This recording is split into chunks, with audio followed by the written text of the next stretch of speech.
Assalamualaikum warahmatullahi wabarakatuh. Halo semuanya, berjumpa kembali dengan saya, Kang Restu. Apa kabar semuanya? Semoga kalian selalu sehat, baik, dan tentunya dimudahkan segala urusannya oleh Tuhan Yang Maha Esa. Amin amin ya rabbal alamin. Seperti biasa, kali ini Kang Restu akan menceritakan sebuah kisah horor misteri.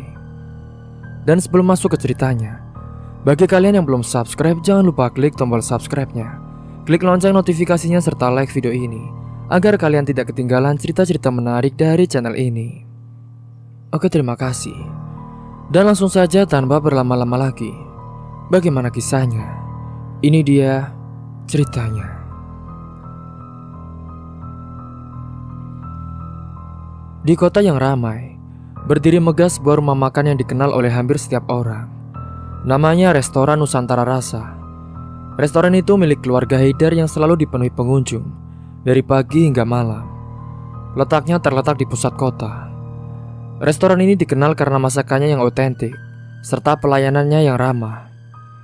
Suksesnya bisnis ini tidak lepas dari pekerja keras pasangan suami istri ini, yaitu Pak Haidar dan juga Ibu Mai. Pak Haidar sendiri adalah pria berusia 50-an yang tampak berwibawa. Ia mengenakan setelan kasual yang tetap menunjukkan kesan elegan. Sementara di sampingnya, istrinya Ibu Mai selalu tampil anggun. Mereka bukan hanya pasangan yang serasi, tetapi juga mitra bisnis yang sangat hebat. Singkatnya, pada pagi itu, seperti biasa mereka memulai hari dengan sarapan bersama di salah satu sudut restoran, sebelum restoran itu dibuka untuk umum. Bu, bagaimana persediaan bahan hari ini? Apakah masih ada? Semalam aku lihat banyak pesanan masuk, terutama untuk acara besar di hotel. Tanya Pak Haidar sambil menyeruput kopi hitamnya itu. Ibu Mai tersenyum. Dia dengan lembut mengusap tangan suaminya. Tenang saja mas, semua sudah aku urus. Ayam, daging, semua sudah aku kirim tadi subuh. Kita sekarang tinggal memastikan saja para koki siap. Aku juga sudah cek dapur. Semuanya berjalan lancar mas. Mendengar itu Pak Haidar mengangguk puas. Ia tahu betul bagaimana istrinya selalu teliti dalam mengurus semua detail restoran. Di tengah kesibukan mereka, satu hal yang selalu mereka prioritaskan adalah menjaga kualitas makanan dan juga pelayanan. Karena itu restoran mereka selalu menjadi pilihan utama dari para pelanggan. Kalau begitu, kita siap buka tepat jam 9 ya Bu. Nanti aku akan berbicara dengan manajer untuk memastikan semuanya sudah siap, kata Pak Haidar sambil berdiri merapikan jasnya. Sementara itu di rumah megah mereka yang berjarak sekitar 5 km, suasana terasa lebih tenang. Di rumah itu ada Fadil, anak sematawayang mereka, yang saat itu sedang bersiap-siap untuk berangkat ke sekolah. Ia duduk di meja makan menikmati sarapan yang telah disiapkan oleh Bik Lastri, pembantu yang telah lama bekerja di keluarga tersebut. Fadil, ayo cepat habiskan sarapanmu, nanti kamu terlambat ke sekolah loh, seru Bik Lastri dengan nada keibuan. Fadil tersenyum dan mengangguk. Iya Bi, aku juga lagi makan kok. Hari ini ada ujian matematika, jadi aku harus fokus, jawab Fadil sambil menyendok nasi goreng buatan Bik Lastri yang memang menjadi makanan favoritnya. Bik Lastri tersenyum lembut melihat Fadil. Meskipun Fadil anak orang kaya, Fadil tumbuh menjadi anak yang sopan dan juga tidak manja. Kedekatannya dengan Bik Lastri sudah seperti hubungan nenek dan cucu. Anak pintar kamu. Nanti kalau ada yang susah, tanya ke bapak atau ibu saja ya. Mereka semua pasti senang bantuin kamu, ujar Bik Lastri, matanya penuh perhatian kepada Fadil. Fadil menghela nafas kecil saat itu. Iya Bi, tapi mereka kan sibuk sekali sama restoran. Kadang-kadang aku juga gak mau ganggu mereka Bi. Singkatnya, setelah sarapan, Fadil berangkat ke sekolah dengan mobil pribadi yang dikemudikan sopir keluarga. Di perjalanan pikirannya melayang pada keluarganya. Ia mengerti betul kesibukan orang tuanya dalam mengelola restoran. Namun terkadang ia juga merasa sedikit kesepian. Meski begitu, Fadil tetap bangga melihat bagaimana orang tuanya bisa sukses dengan usaha mereka sendiri. Di restoran, suasana saat itu sudah mulai ramai. Para pelayan bergerak gesit melayani pelanggan yang mulai berdatangan.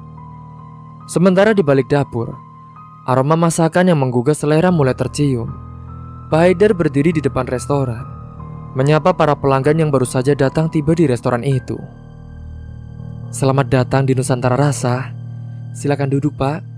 Kami akan segera melayani Anda," kata Pak Haidar dengan senyum yang ramah. Di dalam restoran, Ibu Mei memantau dapur dengan cermat. Ia memastikan bahwa setiap pesanan diproses dengan sempurna. Baginya tetap menjaga kualitas adalah yang paling penting. Setiap hidangan haruslah sempurna, karena reputasi restoran ini telah menjadi kebanggaan bagi keluarga. Saat itu tiba-tiba seorang pelayan datang dengan wajah sedikit panik. "Bu Mai, Bu, ini Bu, ada pesanan besar dari perusahaan sebelah yang perlu disiapkan dalam waktu 1 jam. Apa kita bisa menambah staf di dapur, Bu?" Ibu Mai menatap pelayan itu dengan tenang. Sudah, tidak masalah. Nanti aku akan segera memanggil 2 koki tambahan. Kita juga sudah terbiasa dengan pesanan mendadak seperti ini.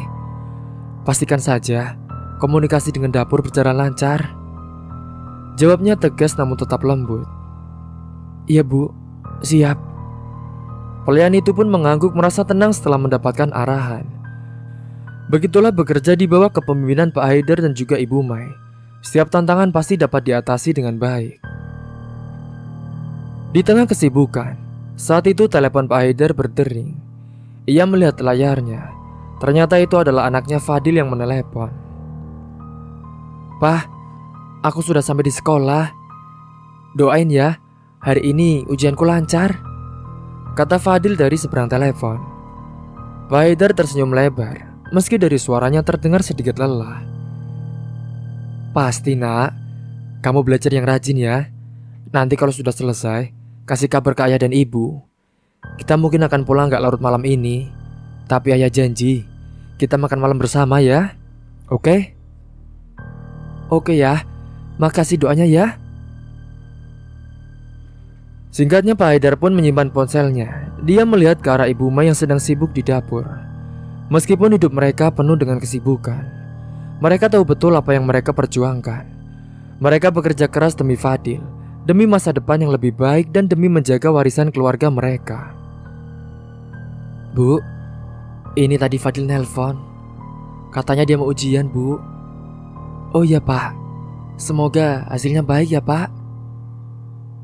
Bu, aku berpikir mungkin kita harus meluangkan lebih banyak waktu untuk Fadil, Bu," ucap Pak Haidar dengan nada sedikit serius. Ibu Mai pun menoleh dan tersenyum. "Iya Pak, aku juga setuju. Tapi kita juga harus mulai merencanakan sesuatu, Pak. Mungkin liburan, atau sekedar menghabiskan waktu lebih banyak di rumah bersamanya, Pak." "Iya Bu, semoga saja ya Bu." Dengan semangat baru, Pak Haidar dan Ibu Mai pun kembali fokus pada restoran mereka. Tetapi di hati mereka, rasa sayang dan perhatian kepada anak sematawayangnya itu tetap menjadi prioritasnya. Hari demi hari berlalu. Restoran Nusantara Rasa terus meraih kesuksesan yang sangat hebat. Setiap hari antrean pelanggan terlalu mengular.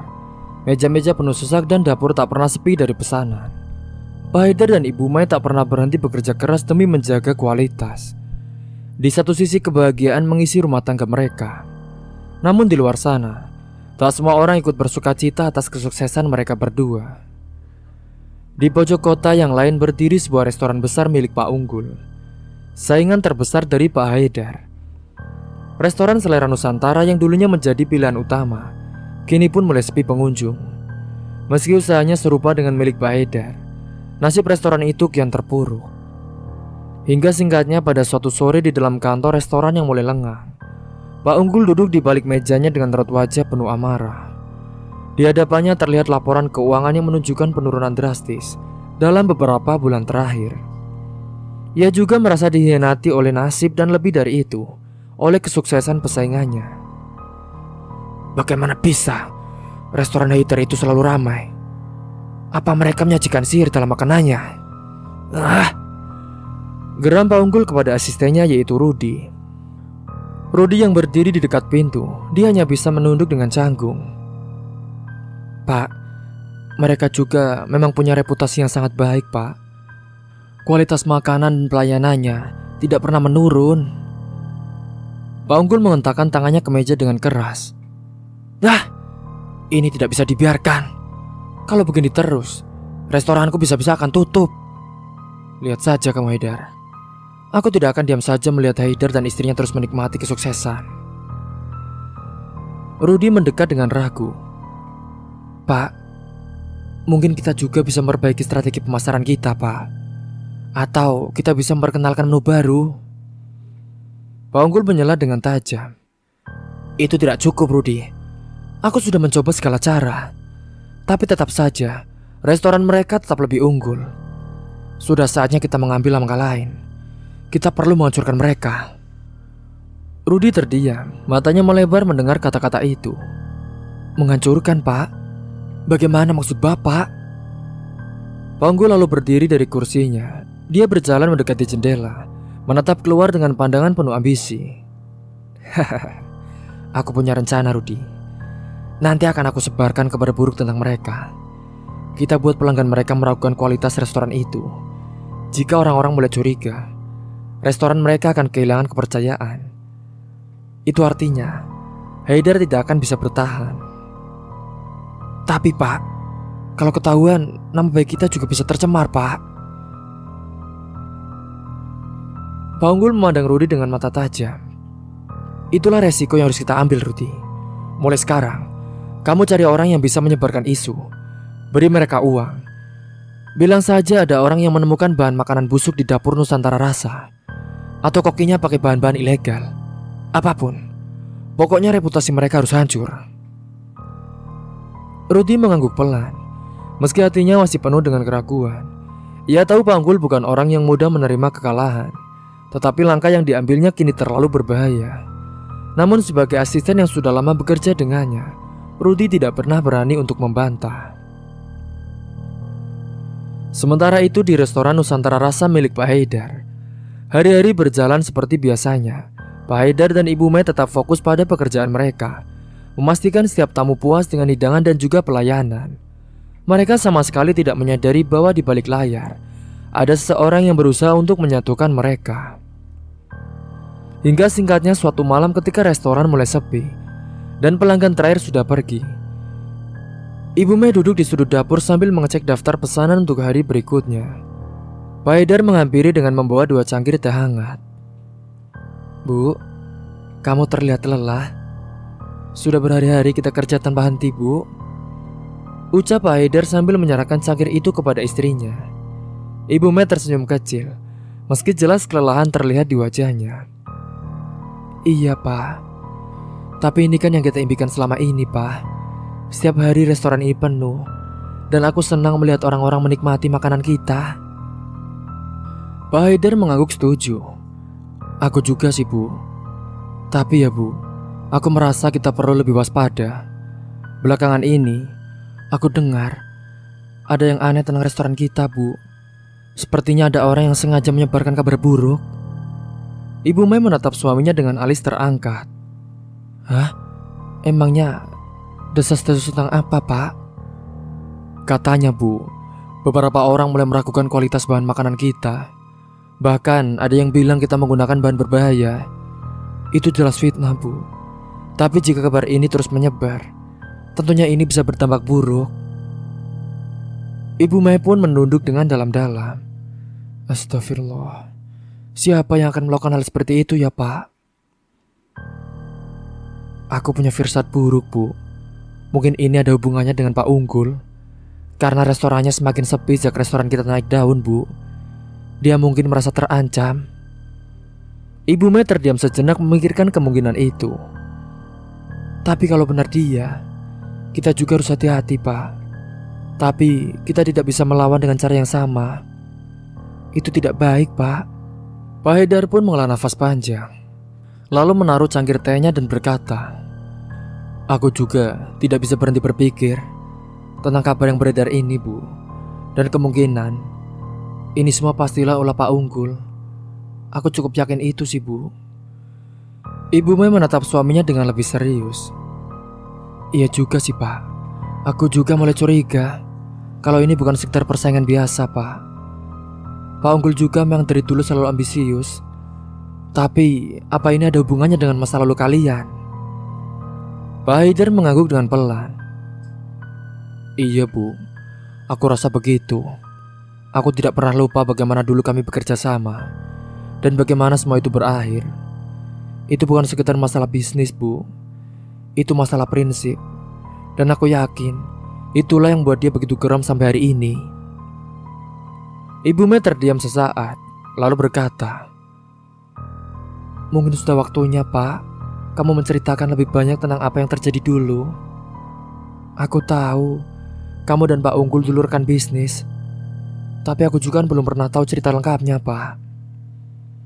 Malam itu Pak Haidar pun menarik nafas dalam dan mengingat kembali masa-masa itu. Singkatnya bertahun-tahun yang lalu, sebelum restoran Nusantara Rasa berdiri, Pak Haidar dan Pak Unggul adalah dua pengusaha muda yang penuh ambisi. Keduanya berbagi visi yang sama, mendirikan restoran dengan masakan Nusantara yang bisa dikenal oleh seluruh kota. Restoran pertama mereka yang diberi nama Rasa Kita adalah hasil kerja keras bersama berdua. Pada awalnya semua berjalan lancar. Restoran itu cukup sukses dan menarik banyak pelanggan. Aku ingat betul saat kami mulai semuanya, Bu. Kami berdua punya mimpi besar. Dan aku percaya kalau Unggul punya integritas yang sama denganku, ujar Pak Haidar sambil menatap jauh ke arah jendela kantor. Namun, setelah beberapa tahun berjalan, aku mulai merasakan ada yang tidak beres, Bu. Penghasilan restoran yang seharusnya besar tiba-tiba mulai berkurang. Aku curiga, tapi saat itu aku masih berharap ada penjelasan yang masuk akal. Hingga singkatnya pada cerita itu, suatu hari Pak Haidar memutuskan untuk memeriksa laporan keuangan restoran dengan lebih teliti. Di situ ia menemukan sejumlah ketidakberesan.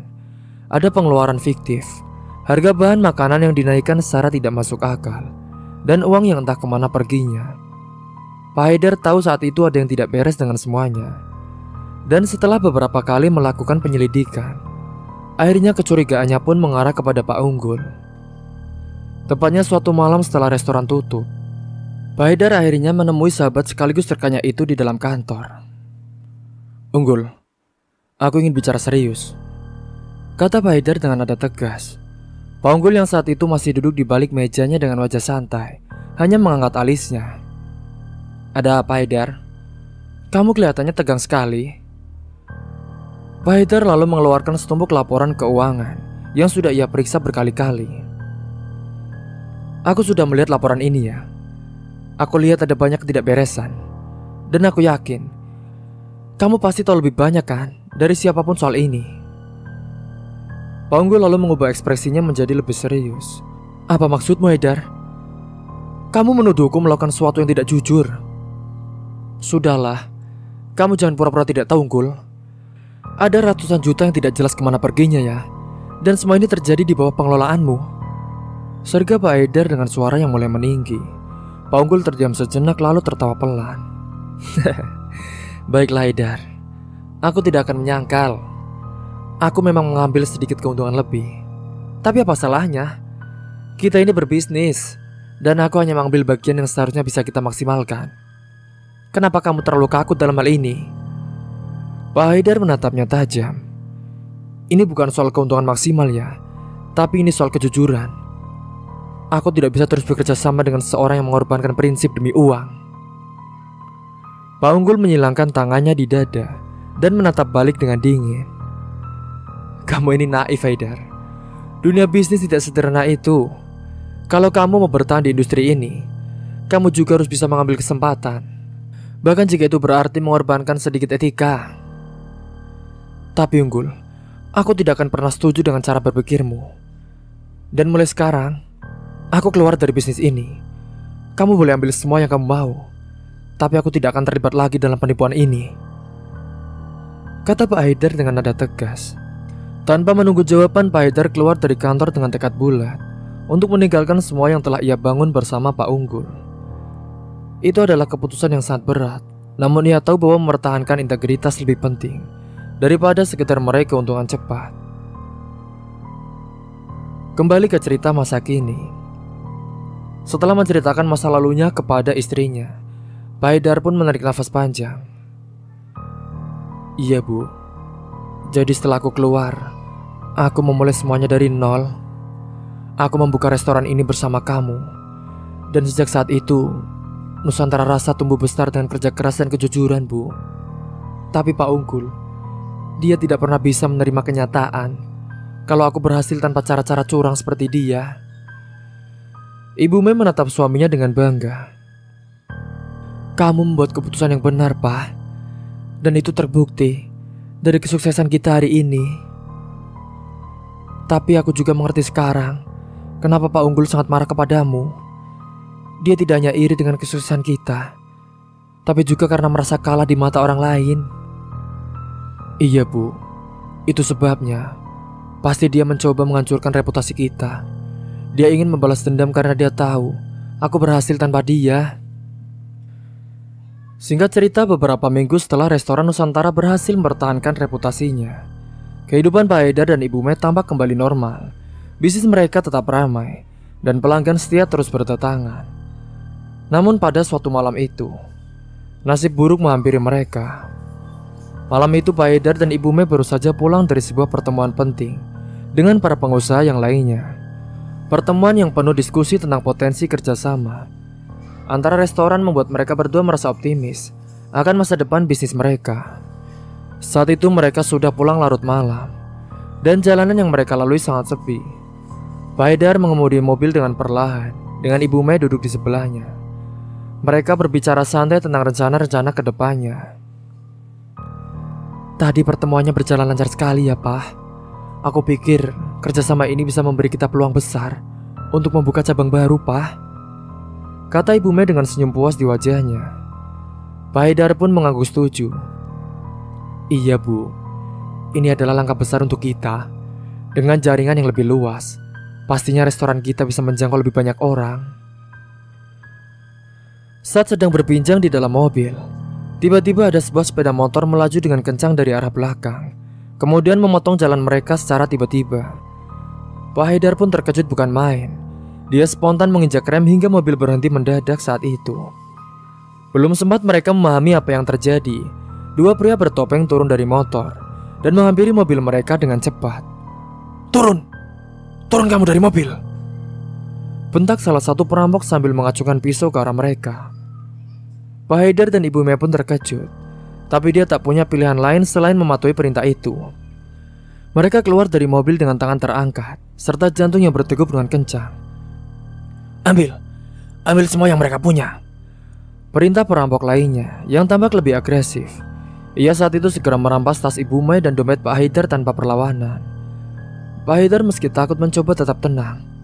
Tolong, ambil saja barang-barangnya, tapi jangan sakiti kami, katanya dengan suara tenang namun tegas. Singkatnya setelah merampas semua barang berharga, para perampok itu melarikan diri dengan motornya, meninggalkan Pak Haidar dan Ibu Mei yang masih terkejut di tepi jalan. Mereka terdiam beberapa saat. Pak, kita dirampok, Pak. Syukurlah, Bu, tidak apa-apa. Yang penting nyawa kita lebih berharga dan kita selamat, Bu. Harta bisa diganti dan bisa dicari. Pak Haidar pun langsung merangkul istrinya dan mencoba menenangkannya. Setelah terjadi perampokan malam itu, Pak Haidar dan Ibu Mei pulang ke rumah dengan perasaan campur aduk. Trauma masih menyelimuti pikiran mereka, membuat setiap detik perjalanan pulang terasa mencekam. Meski tak ada luka fisik, pengalaman itu meninggalkan luka batin yang sangat mendalam. Setibanya di rumah, mereka pun segera masuk tanpa banyak bicara, hanya saling memandang mencoba meresapi apa yang baru saja terjadi. Di dalam rumah suasana terasa tenang, berbeda dengan ketegangan yang mereka alami sebelumnya. Fadil yang sudah tertidur di kamarnya tidak mengetahui apapun soal kejadian yang menimpa kedua orang tuanya.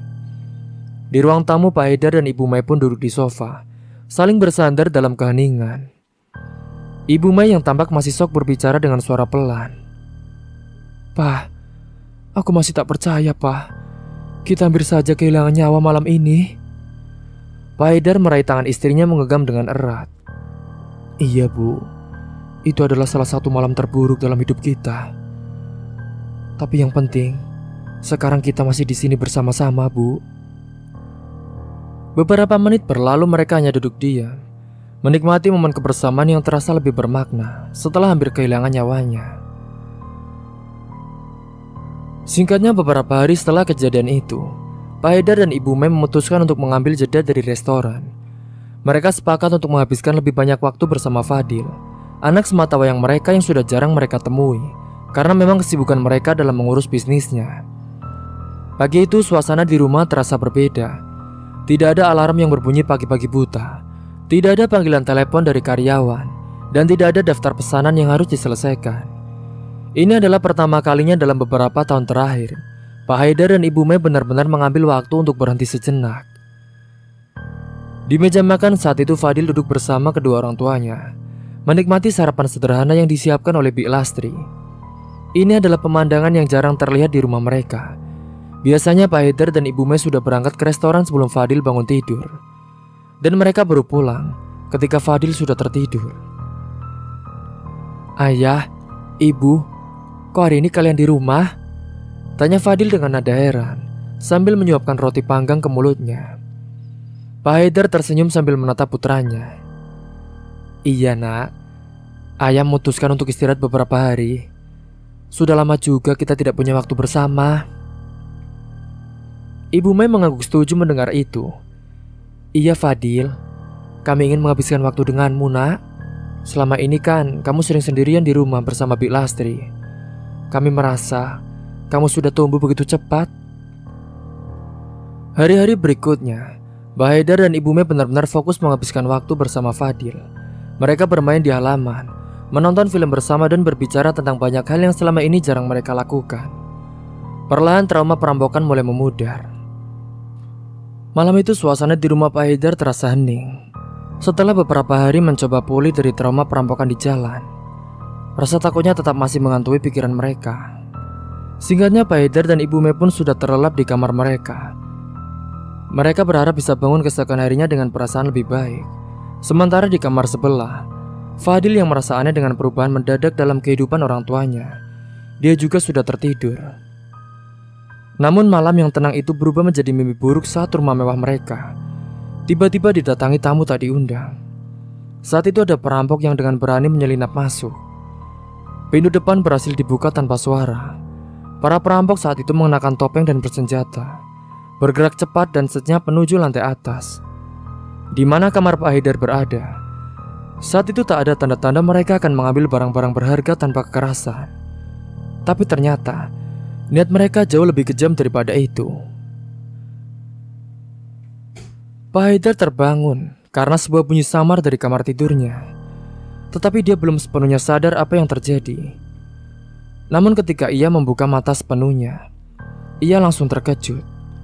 Dia melihat seorang pria bertopeng berdiri tepat di samping ranjangnya dengan pisau besar di tangannya.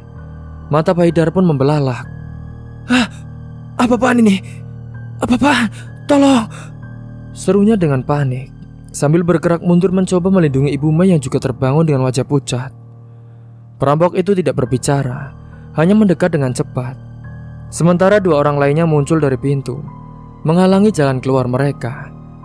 Mereka menyandra Pak Haidar dan Ibu Mei, mendorong mereka ke sudut ruangan. Bahkan salah satu dari mereka menekan pisau di leher Pak Haidar, mengisyaratkan bahwa ini bukanlah perampokan biasa.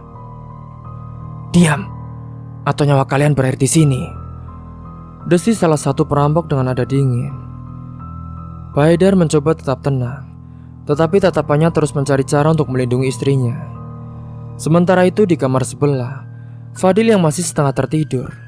Dia saat itu mendengar suara bentakan dari kamar orang tuanya. Ia pun langsung terbangun dengan jantungnya berdegup dengan kencang. Perlahan dengan langkah pelan Fadil membuka pintu kamarnya, dan dia pun menyelinap keluar. Saat sampai di depan kamar orang tuanya, ia melihat 3 orang asing dengan senjata mengancam ayah dan ibunya.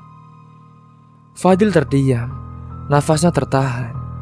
Ia saat itu ingin berlari, ingin berteriak, tetapi tubuhnya terasa kaku. Pikirannya kacau, rasa takut yang luar biasa membanjiri tubuhnya, membuatnya dia tak bisa bergerak. Ia pun memilih bersembunyi di balik lemari di lorong, mengintipnya dengan gemetar. Di dalam kamar Pak Haidar yang merasa tak ada jalan keluar, dia pun mencoba melawannya. Dengan penuh keberanian ia tiba-tiba bergerak cepat dan mencoba merebut pisau dari tangan perampok yang mengancamnya. "Jangan berani macam-macam kamu!" teriak perampok lainnya yang saat itu juga langsung mendorong Ibu Mei ke lantai. Pak Haidar saat itu berhasil menyingkirkan pisau dari tangan satu perampok, tetapi yang lainnya langsung bertindak. Dengan kekuatan besar, salah satu dari mereka pun menghantam Pak Haidar di kepala menggunakan gagang senjata tajam yang mereka bawa. Saat itu tubuh Pak Haidar pun terjatuh ke lantai. Darah mulai mengalir dari kepalanya. "Pak!" jerit Ibu Mai dengan panik, mencoba mendekat ke suaminya, namun ditahan oleh salah satu perampok yang lebih kejam. Pak Haidar yang mencoba bangkit meski kepalanya terluka parah, masih berusaha berdiri dan juga melawan. Namun saat ia kembali mencoba menyerang, perampok lainnya yang memegang senjata tajam tak sengaja menghantamkan pisaunya ke tubuhnya. Saat itu tubuh Pak Haidar terbuyung ke belakang, kemudian jatuh dengan suara keras di lantai. Waktu terasa berhenti. Fadil yang melihat semuanya dari balik lemari. Dia hanya bisa menahan nafas. Matanya membelalak tak percaya pada apa yang baru saja terjadi. Ayahnya, pahlawan dalam hidupnya, kini tergeletak tak bergerak di lantai, dengan darah yang terus mengalir dari tubuhnya. Fadil ingin berteriak, ingin menyelamatkan ayahnya, tetapi ketakutan yang begitu besar menahannya. Ia pun hanya bisa diam di tempat menyaksikan kejadian mengerikan itu dengan hati yang terasa hancur. Sementara Ibu Mai pun merangkak mendekati tubuh suaminya. Namun perampok itu dengan kasar menariknya kembali. "Diam di tempat, atau kamu mau nyusul suamimu." Perampok itu yang tampaknya tak berniat memperpanjang kacauan. Dia pun segera memberi isyarat kepada rekannya untuk pergi. Mereka dengan cepat keluar dari kamar, meninggalkan Ibu Mai yang menangis histeris di samping tubuh Pak Haidar dengan membawa barang-barang berharga milik Pak Haidar. Sementara itu Fadil masih terpaku di tempat persembunyiannya. Air matanya mengalir deras, tetapi tubuhnya tak bisa bergerak. Setelah para perampok pergi, ia pun akhirnya berlari ke arah kamar orang tuanya. Di sana ia menemukan ibunya yang masih terguncang, memeluk tubuh ayahnya yang tak bernyawa. "Fadil," lirik Ibu Mai yang terisak di tangisnya. Fadil pun jatuh berlutut di samping mereka. Tubuhnya bergetar hebat. Ia memegang tangan ayahnya yang kini dingin. Dia pun mencoba memahami kenyataan pahit yang baru saja terjadi. Kematian Pak Haidar menjadi berita besar di seluruh kota. Semua orang terkejut dan tak percaya bagaimana sosok pengusaha sukses, dermawan dan baik hati itu harus kehilangan nyawanya dengan cara yang begitu tragis. Pemakaman diadakan beberapa hari setelah kejadian itu. Dihadiri oleh ratusan orang yang datang memberikan penghormatan terakhir.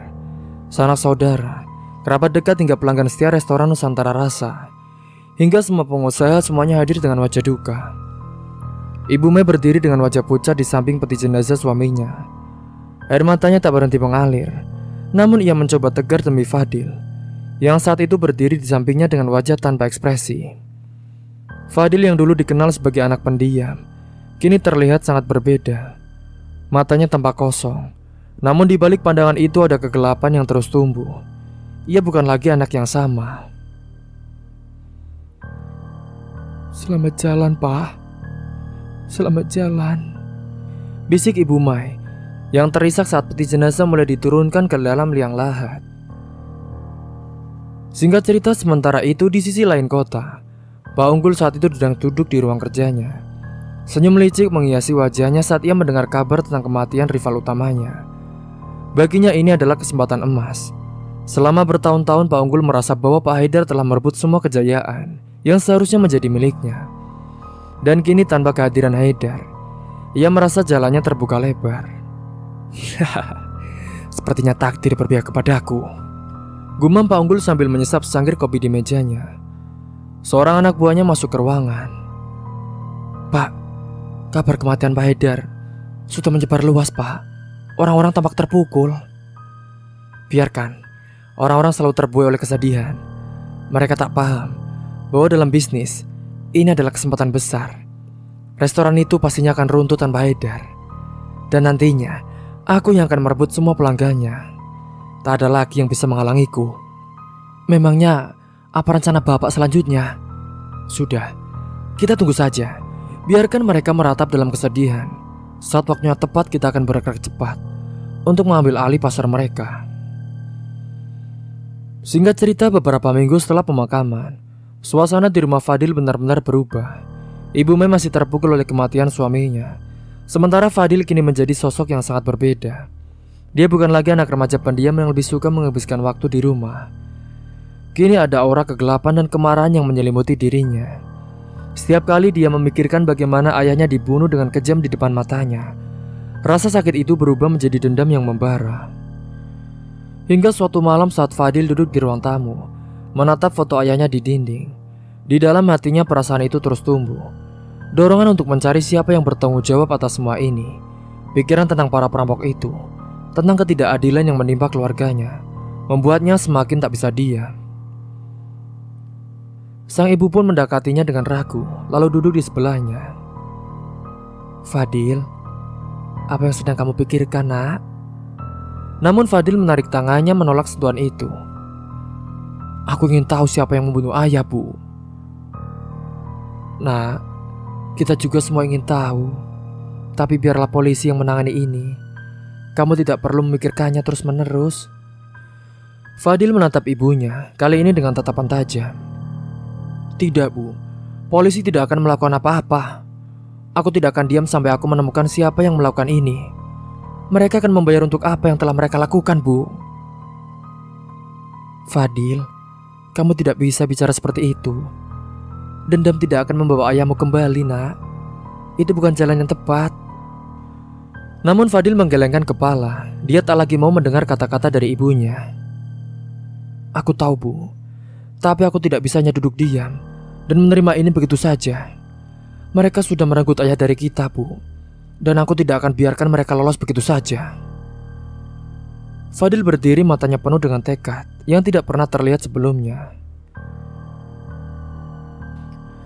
Hari-hari berlalu dan sifat Fadil semakin berubah. Dia menjadi lebih tertutup, lebih pendiam. Namun di balik kesunyiannya ada rencana yang terus tumbuh. Di sekolah teman-temannya mulai memperhatikan perubahan itu. Fadil yang dulu ramah dan lembut, kini jarang berbicara dan lebih sering menyendiri. "Edil, kamu baik-baik saja?" tanya salah satu temannya di kantin sekolah. Fadil hanya mengangguk tanpa menatap temannya. "Iya, aku baik-baik saja kok," jawabnya singkat tanpa menjelaskan lebih lanjut. Namun semua orang tahu bahwa Fadil sedang menyimpan sesuatu di dalam hatinya. Sesuatu yang besar, yaitu sesuatu yang berbahaya. Sementara itu, Pak Unggul terus mengamati dari jauh, melihat restoran Nusantara Rasa yang mulai goyah tanpa kehadiran Pak Haidar. Namun ia tidak tahu bahwa kini ia berhadapan dengan musuh yang jauh lebih berbahaya. Daripada sekedar pesaing bisnis, dia adalah Fadil, yang dulu tidak terlibat dalam bisnis keluarganya. Kini memiliki tujuan yang berbeda, bukan sekedar mempertahankan warisan ayahnya, tetapi juga untuk membalas dendam. Di kamarnya Fadil duduk diam, memegang pisau kecil yang pernah ia temukan di dapur. Pikirannya melayang memikirkan bagaimana cara dia akan menemukan orang-orang yang telah menghancurkan keluarganya. Di dalam hatinya dia bersumpah bahwa ini belum berakhir. Sejak kematian ayahnya, Fadil memang berubah menjadi sosok yang jauh dari dirinya yang dulu. Setiap hari yang ia lalui, amarahnya semakin membesar. Dia juga sekarang mulai terlibat dalam perkelahian, terutama jika ada yang berani mengusiknya. Di sekolah Fadil sering terlibat masalah. Beberapa temannya yang dulu akrab dengannya kini merasa takut untuk mendekat. Mereka tahu bahwa Fadil telah berubah menjadi lebih gelap dan lebih berbahaya. Bahkan 1 atau 2 perkelahian sudah terjadi hanya karena seorang menatapnya terlalu lama. Siang itu saat bel sekolah berbunyi tanda akhir pelajaran, Fadil berjalan keluar dengan tatapan dingin seperti biasa. Tidak ada senyum di wajahnya, hanya keheningan dan kemarahan yang tersembunyi di dalam dirinya. Saat ia berjalan menuju rumah, pikirannya terus melayang pada kejadian malam itu. Saat ayahnya dibunuh di depan matanya, gambar itu terus menghantuinya, membuatnya semakin sulit untuk tenang. Setibanya di jalan dekat rumah, ia tak sengaja melihat sesuatu yang membuat darahnya mendidih. Di depan restoran keluarganya, saat itu dia melihat ibunya sedang berbicara dengan seorang pria yang tampak asing. Dari kejauhan Fadil bisa melihat raut wajah ibunya yang cemas. Sementara pria itu tampak mengganggunya, yang mendekat dengan cara yang tak sopan. Pria itu juga mengacungkan jari ke arah Ibu Mai dengan berkata dengan nada kasar, "Kamu pikir restoran ini bisa bertahan lama tanpa Haidar? Kalian pasti akan jatuh. Restoran ini akan hancur, sama seperti yang terjadi pada suamimu." Mendengar itu amarah Fadil pun langsung memuncak. Tanpa berpikir panjang dia berlari menuju tempat itu. Nafasnya berat dipenuhi kemarahan yang sulit dikendalikan. Pria itu bahkan belum sempat melihat Fadil datang ketika tiba-tiba sebuah pukulan keras mendarat di wajahnya. "Beraninya kamu bicara seperti itu tentang ayahku?" teriak Fadil sambil terus mengajar pria itu tanpa ampun. Pria itu tersungkur ke tanah. Dia terkejut oleh serangan mendadak. Namun Fadil saat itu tidak berhenti. Dengan amarah yang sudah meluap-luap, ia pun terus memukul pria itu berulang kali tanpa memperhatikan jeritan ibunya yang meminta agar ia berhenti. Fadil, hentikan nak, sudah!"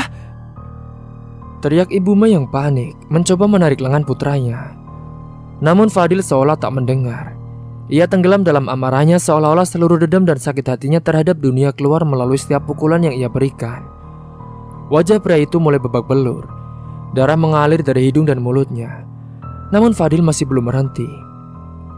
"Ini untuk ayah. Kamu berani menyebut ayahku, berani mengancam ibuku."